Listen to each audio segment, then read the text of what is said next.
Hello, my name is Eva Wiebrecht, and in today's masterclass, I want to talk a little bit about the use of the self, or as it is titled, the genitive use of the self.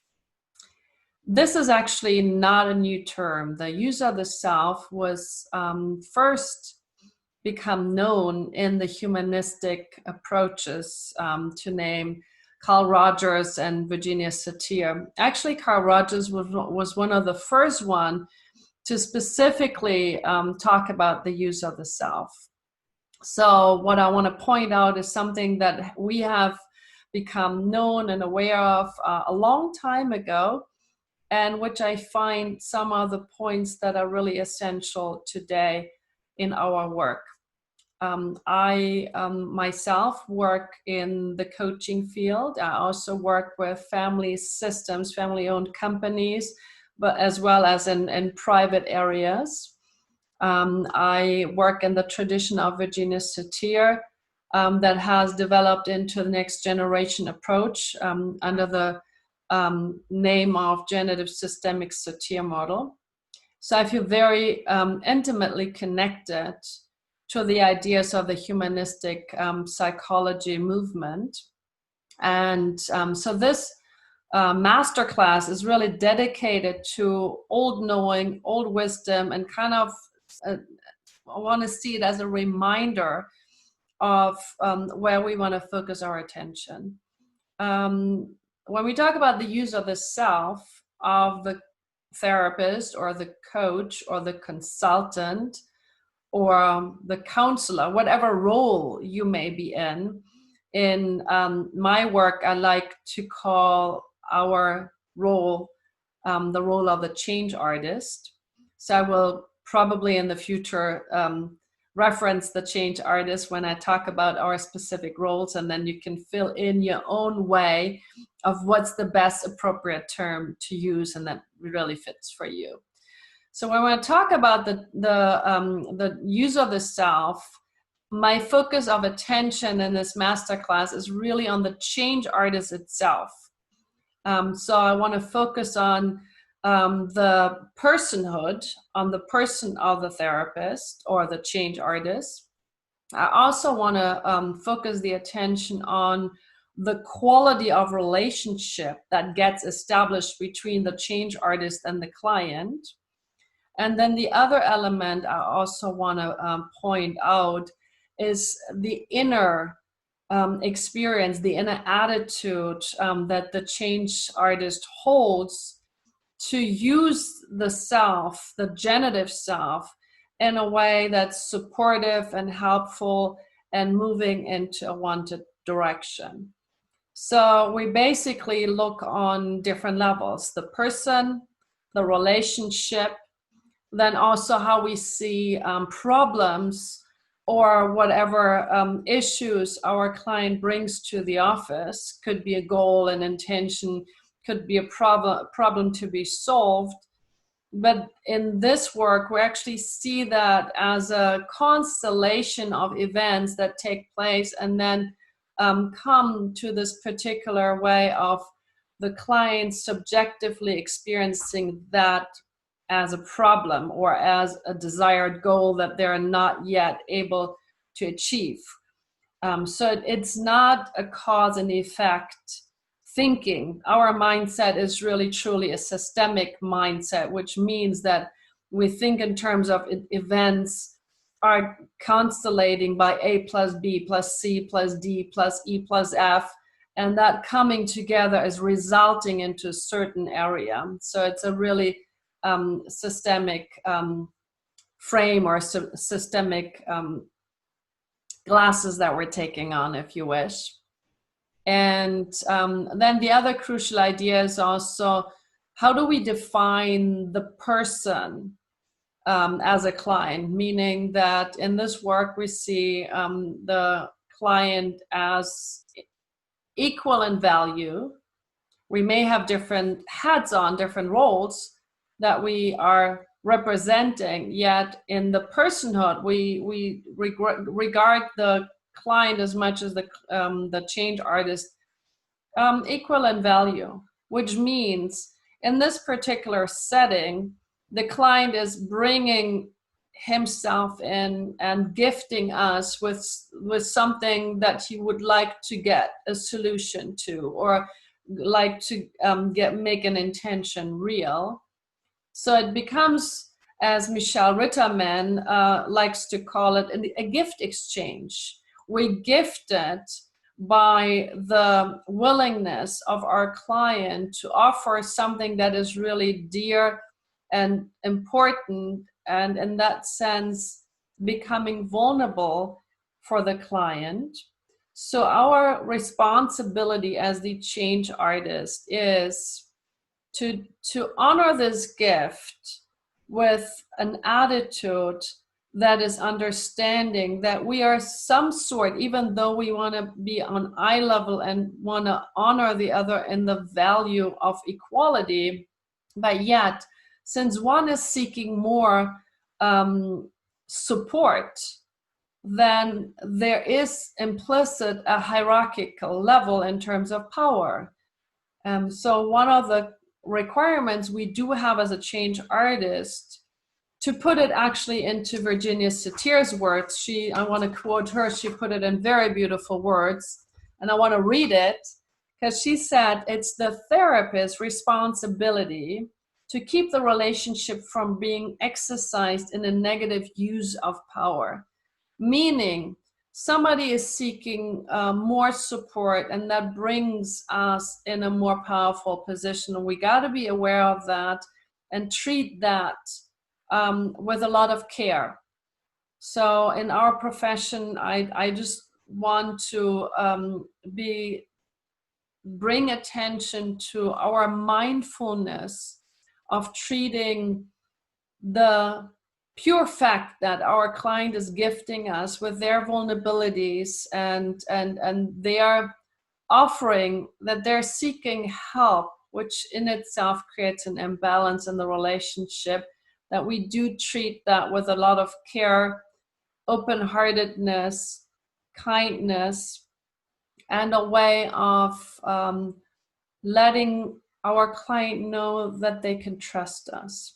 Which then brings us actually to a really important idea, that is, we are responsible to create an environment, to create a context where the client can feel safe, where the client can feel seen, where the client can feel understood, and where the client can be really completely acknowledged with their map of the world. And that does bring us to a set of skills that when we use the therapist as its tool, as its way of how we are in relationship and how we're in connection with the client, then we need a couple of core skills that Carl Rogers pointed out, that Virginia Satir pointed out, and that I so elegantly and beautifully have seen modeled by the developers of this approach, Robert Dills and Stephen Gilligan, that I've seen modeled and represented beautiful in one of my teachers, Dr. Maria Gomori, Sharon Lucian, Dr. Gunther Schmidt, obviously Virginia Satir.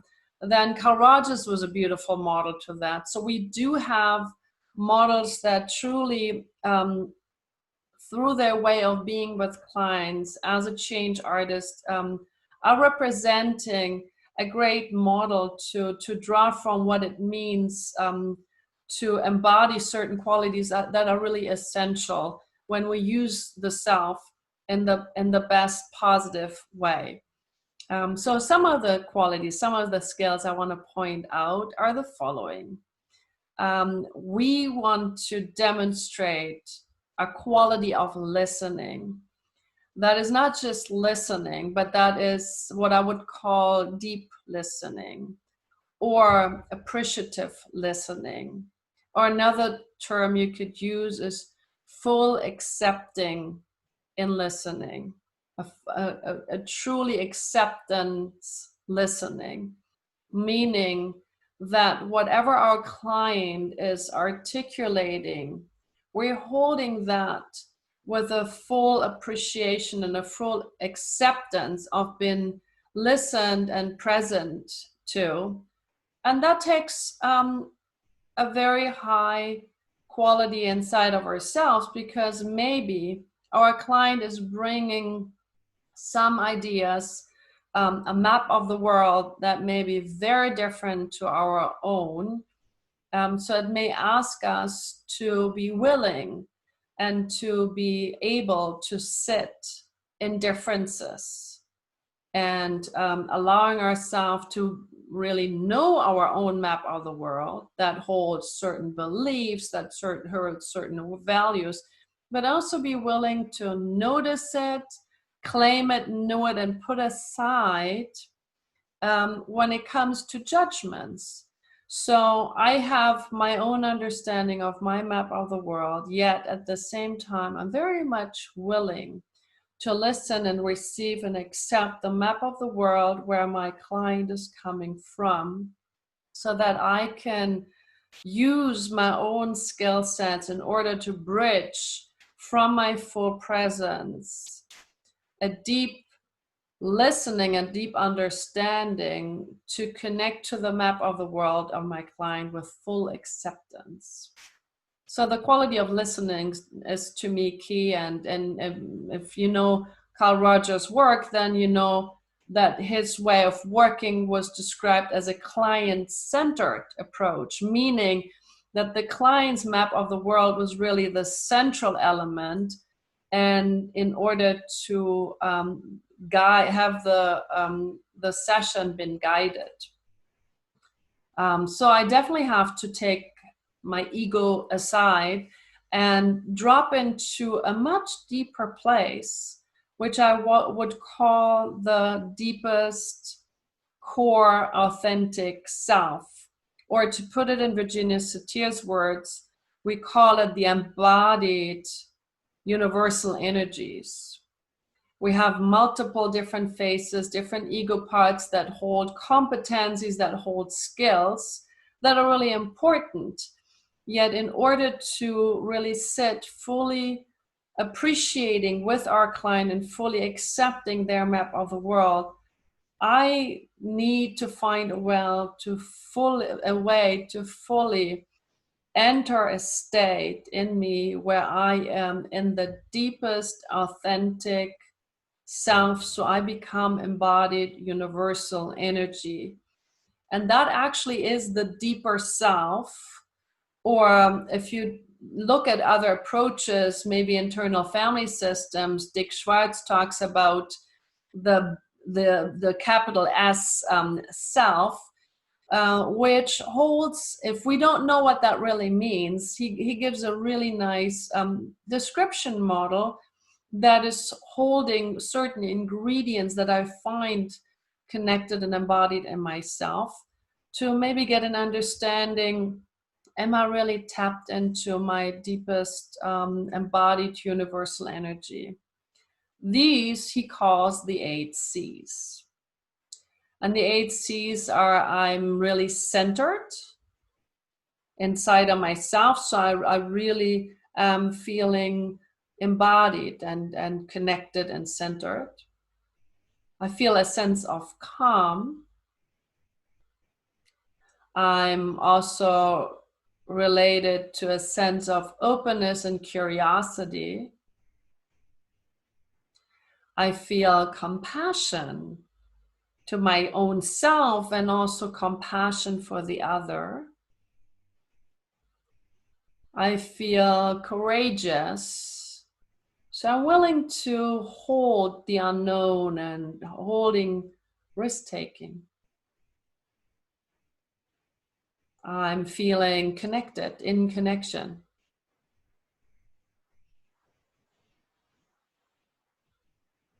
And I have a connection to my creativity. So to create a flow that different ideas through this conversation can come to me. So I'm curious to how the session, through the way of how we are present with each other, is allowing to unfold.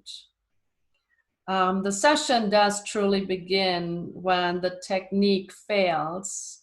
So we want to have our technique ready to have a guideline, to have a frame, to have a pathway for us to move a certain direction. And it also gives, the support of stability and centeredness. And then the important element is that we feel courageous, calm, centered, curious, compassionate, creative, connected, in a way that allows something new to emerge. And that's usually the emergent property that is letting us know that we're really in the authentic depth of the session. If a client is being nice to us and following the 6 steps whenever we introduce them, so waiting for the obstacle to come at step number 5, then it's a client that's mostly moving in their known territories. So they perform a certain way. They may be playing a role of a nice client. But as soon as we notice we hit a place of the unknown, this is usually where the magic starts to begin. And in order to be really comfortable in that place, for both of us, the use of the self and to have a capacity to activate that place is key for me. So I want to offer a little exercise to you, how you can train that.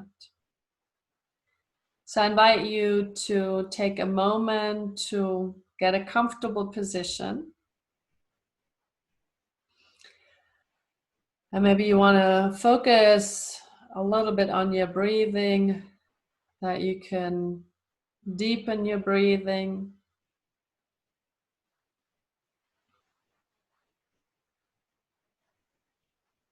That's right. And then I invite you to notice your feet on the ground, feet on the floor.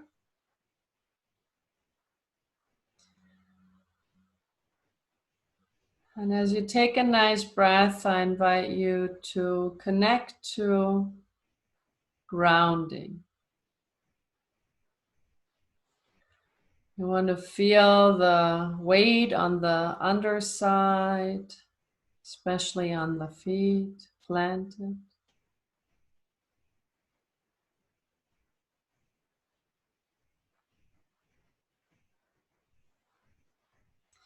Maybe you want to imagine that you grow roots out of the feet. And with that, I invite you to feel a sense of grounded.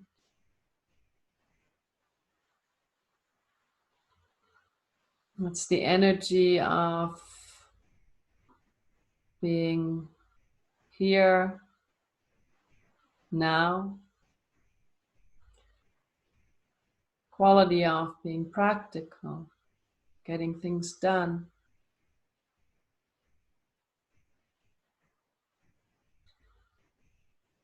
And maybe you can give that energy a rhythm, a color, a sensation.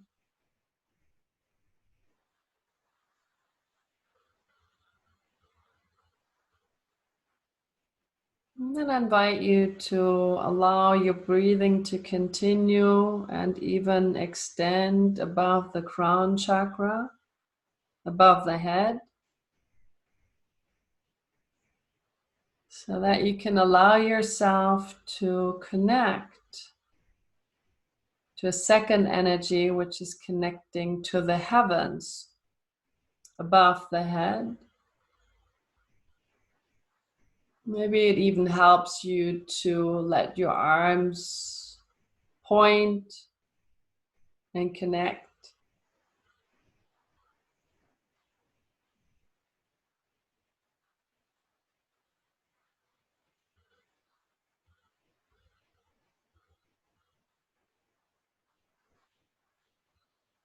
I invite you to stay connected to the energy of the earth, open to the energies of the heavens, and connect with the quality of creativity, imagination, openness.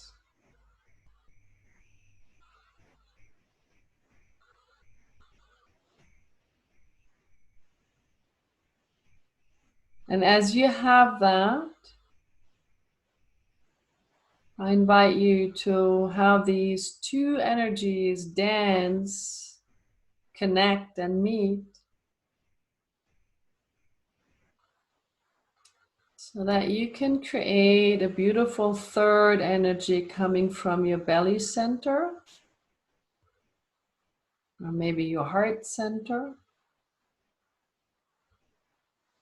Creating a third energy that extends out to another being. So an energy that allows you to relate.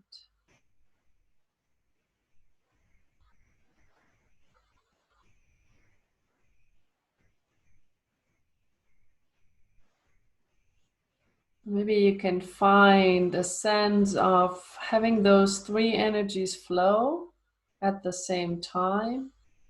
Earth, heaven, relationship, flow.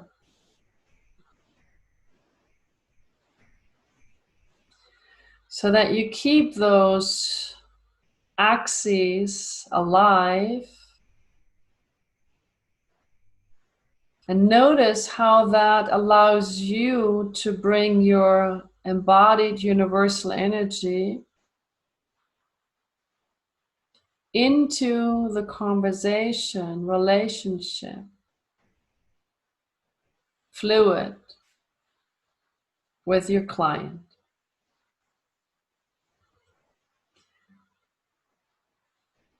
And you can just notice what you notice there and how that fits with your body posture. What you notice, what you notice, what happens in your inner experience, what qualities you're sensing you're embodying right now. And if the C's come to you like center, calm, clear, connected, curious, compassionate,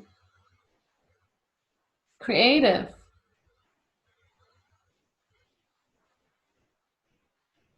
if those are present, then you have a good feedback that you are in that quality that we're seeking to activate. Just to give you a nice practical model, what kind of little centering exercise you can do to activate the embodied universal energy space, the deeper self, as a beginning point of entering into the conversation, into the relationship when you sit with your client. So we have those two axes, grounding and opening channel to the heavens. And then when we open also the relationship axis. And as you can see with the gesture I'm making, you want to keep that in a continuous rhythmic flow.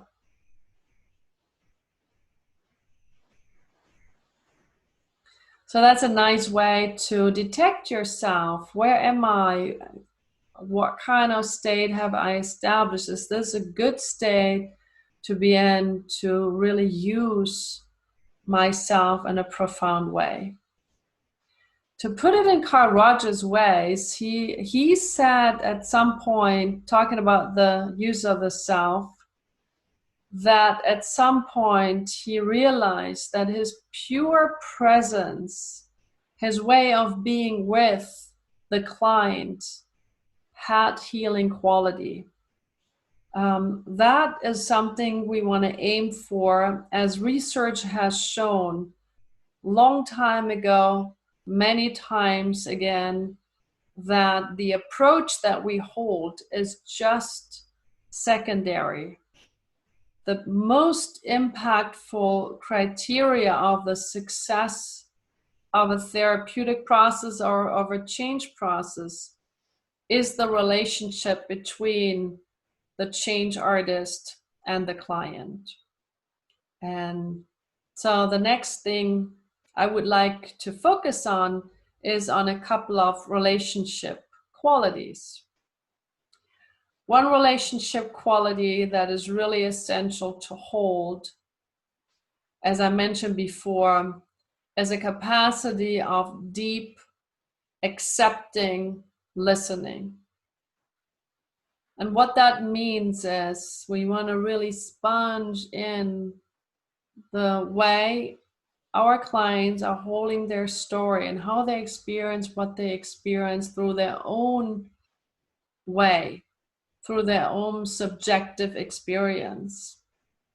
And hold that with the most open-minded, open-hearted, and curious way, as if we're listening to a detective story and we want to detect every little step on the journey to understand how specifically our client is experiencing what he's experiencing and how specifically he's been successful to stand in his own way of getting to where he would like to get now.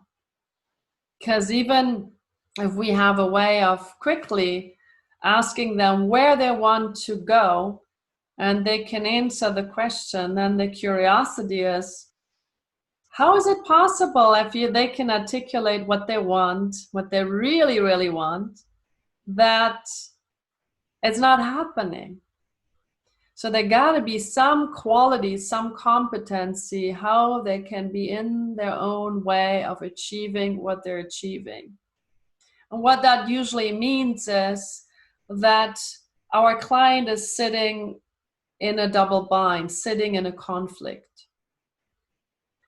And we, as change artists, are in that relationship modeling a way of how we can creatively accept all the many players that are in play, known and unknown, to be known, over the course of our way of working together, so that we model a way of being in a relationship that we then hope the client can take as a reference experience to then create that same relationship within themselves.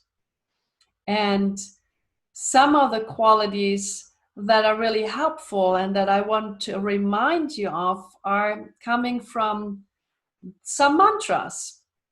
So I did adapt one of the generative change mantras, which probably most of you know. And the way I like to hold the relationship mantras, I like this. I really sense you. I really sense and I really feel you. I really notice. Something in you is wanting to wake up. Something in you really wants to come home again. I'm sure that really makes sense, what you experience right now.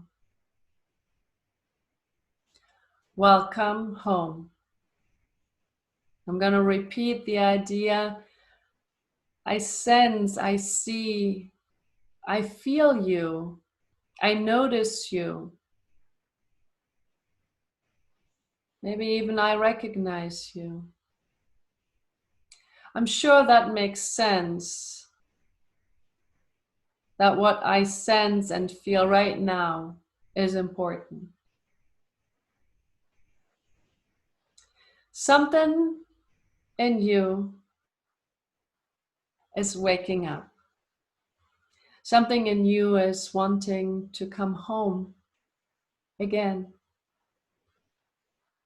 Welcome home. So I just invite you to come with me on this journey to repeat those mantras again. And you can translate your words, my words, into your words so that they resonate, they fit.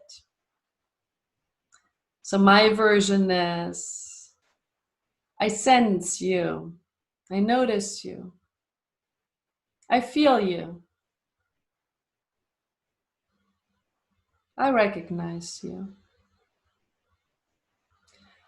I'm sure that that makes sense because it is. Something in you wakes up. Something wants to return home again. Welcome back home. And then you can sense how these words, how these simple sentences touch you. So it's a way of self-connecting. So the mantras that originally come from the self-relations approach in its own naming, applied into the generative change work, and how I rephrase it to how it also fits to the systemic satir model. There's now different versions of how we want to cultivate a relationship communication. So this model is how I speak to the client and a crucial moment of transformation is what we can model for the client so that they can take this as a reference model to cultivate a similar way of talking to themselves. I want to give you another mantra that is originally coming from a Hawaiian prayer, from a Hawaiian tradition, and it's coming from the Ho'oponopono. Maybe some of you know that. And it comes with a beautiful, simple statements to cultivate a self-talk, self-conversation. And the words are, the mantra is, I'm sorry. I forgive you. I love you. Thank you. Repeat. I'm sorry. I forgive you. I love you. Thank you. I'm sorry this happened to you.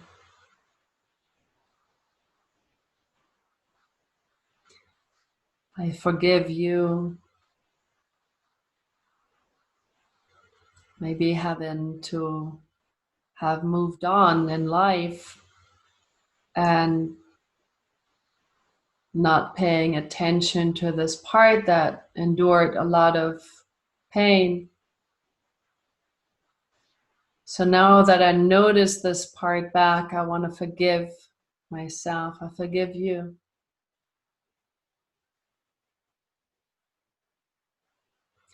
Thank you.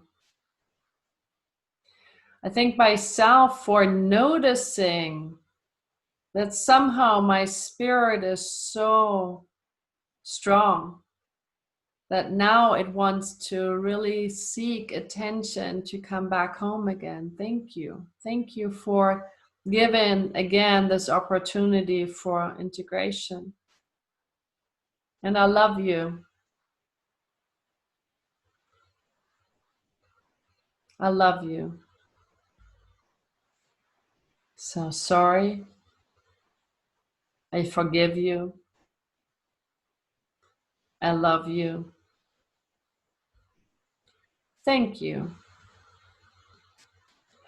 And this mantra can be a very nice mantra for doing really good work, self-relations work, before we meet a client, after we've seen a client, and to be really honest about how much we are being able to be present with our change client, how much we are being able to really stay on track what we're committed ourselves to do, so that we can be human and be really kind to ourselves in this process. So we allow ourselves to grow and don't stop at the expectation of staying perfect and having to be perfect right from the beginning. One of the researches that has been done really intensely by Scott Miller is the fact that if we are willing as a change artist to learn from our own self, to really get feedback, to take in feedback, that is one of the key factors that will allow us to improve. So you can look at his website. He's making some resources available for taking in feedback. It's Scott Miller. And so this is what I just presented before as a beautiful mantra that actually helps us to remind ourselves that we're a work in progress, and it's okay to continue to get better and better and grow and really exercise ourselves with the skill sets that we become masterful over time. So I think one of the elements in using the self is also cultivating a self conversation that allows us in the process to be really mindful, friendly, and kind to ourselves, so that we can make mistakes, be conscious about them, allow them to be noticed and seen, and then take charge of them to do something better in the process. And that brings me to a very, very important other skill set of the use of the self, and that is congruence. Congruence of the change artist is absolute key. And again, I would like to quote Virginia Satir, who has stated the idea of congruence in the following way. So congruence means one looks like one feels. One says what one feels. One means and acts in accordance with what one says. So that we can honestly say, does my action reflect what I say and what I mean? And do I really say what I feel? And do I look on the outside to what matches what I say and what I feel? So it does take a lot of knowing about ourselves, a lot of awareness, and it also means that we're exercising the 4 goals that Virginia Satir developed for the use of the self. And those are: I am my own choice maker. I am fully self-responsible. I am exercising congruence. And I am nurturing my self-esteem to be in a high level of self-esteem. Because every time I'm not feeling high self-esteem, when I'm not feeling worthy, when I'm not feeling good about myself, I go down, I feel low about myself, and that's when I become incongruent. And what we really, really want to pay attention to when we use ourselves as a tool, as an invitation for our client to really sit comfortable in every aspect of themselves, to really be accepting and appreciating about the fullness of who they are, to create wholeness, then we really want to model for them what it means to be congruent at its best, highest level from moment to moment to moment in our own self. Because when I role model congruency, I can invite my client to come into the same space and share that relationship space with me. What that means is I really know myself. And that's in finishing up why Virginia Satir actually did not specifically teach therapists to specific tools to sharpen their techniques as therapists, but she would actually offer the same pathway, the same way of educating professionals, the same way she was also working with lay people, because her idea was that we are our own best instruments. So we get to know ourselves most intimately and really become fully congruent, and what she then called initiate our third birth. And what that means is that I am holding the 5 freedoms inside of myself. That means I am okay and I'm free.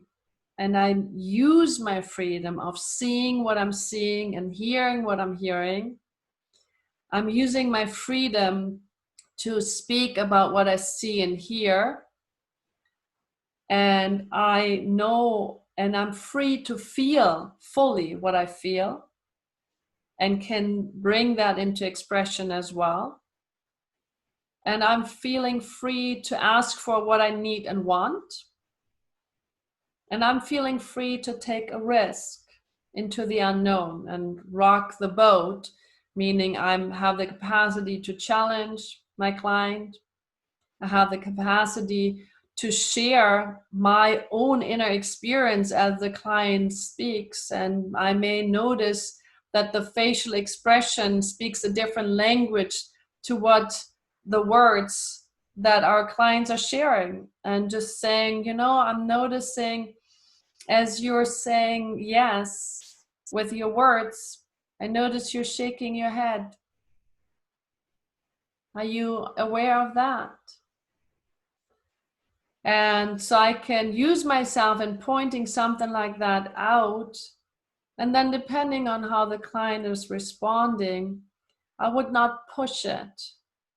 Because again, the client is giving us a gift of receiving his vulnerabilities. So we want to be very mindful and be clear listening to what is the right timing to where to go next. We want to challenge a little bit, make aware, awaken, but yet also respect where our client is and what's the pace and appropriateness of moving into a wanted direction. So we want to really use our senses as well as taking in feedback. So the last point, and when I'm in congruency, so I'm very clear about my inner process, and I can congruently feel and say and do and act and notice. I'm also willing to take the feedback in from my client and only go as far as they allow me in this moment to go as a next step, because it's their process. It really is their call of where they want to go next. And it's not about me who's needing to accomplish a certain success, because that would not be using myself really in the interest and the service of the larger community and of the larger conversation. So with that, I'd like to leave you with a quote from Virginia Satir, which is, "The greatest gift that I can give to another person is the quality of my presence."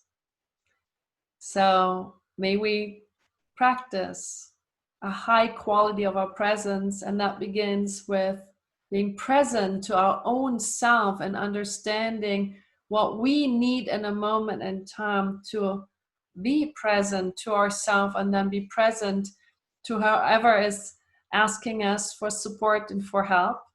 So connection to others always begins with a really congruent self-connection, and that is also self-leadership. So thank you for attending. Thank you for listening. And I hope you could take something really valuable out of this conversation. Bye for now.